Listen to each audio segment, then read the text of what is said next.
Nita Novalia dari Fakultas Ilmu Sosial dan Politik Universitas Palangkaraya, jurusan Ilmu Administrasi Negara.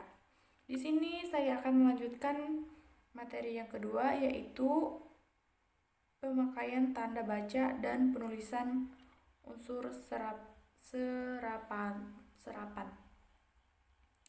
Pemakaian tanda baca ada 15 di antaranya, yaitu sebagai berikut.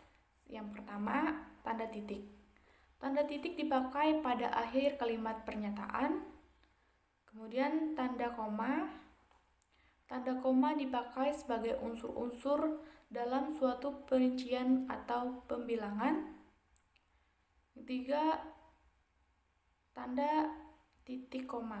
Tanda titik koma dapat dipakai sebagai pengganti kata penghubung untuk memisahkan kalimat setara yang satu dari kalimat setara yang lain di dalam kalimat majemuk. 4. Tanda titik dua. Tanda titik dua dipakai dalam akhir suatu pernyataan lengkap yang diikuti pemerincian atau penjelasan. Yang kelima, tanda penghubung. Tanda penghubung digunakan untuk menandai sebagian kata terpengkal dalam pergantian baris. 6.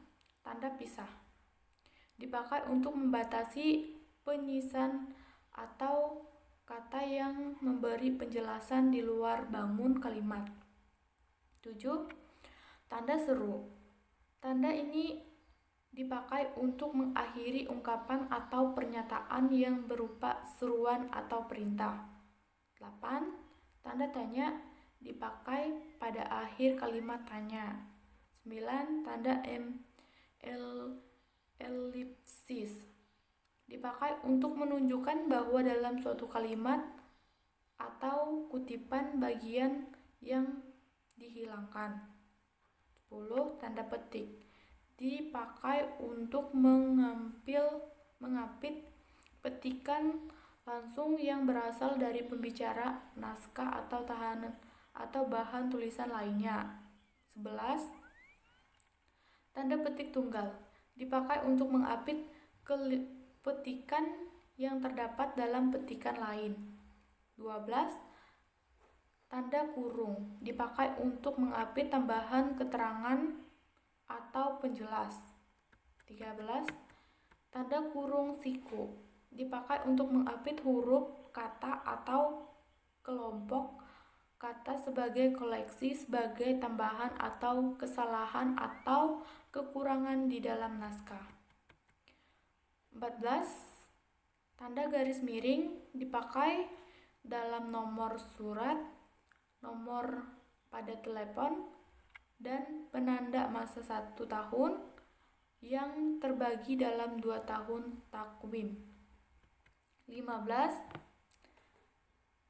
Tanda penyingkat atau apostrophe dipakai untuk menunjukkan penghilang bagian kata dari bagian angka tahun dalam konteks tertentu.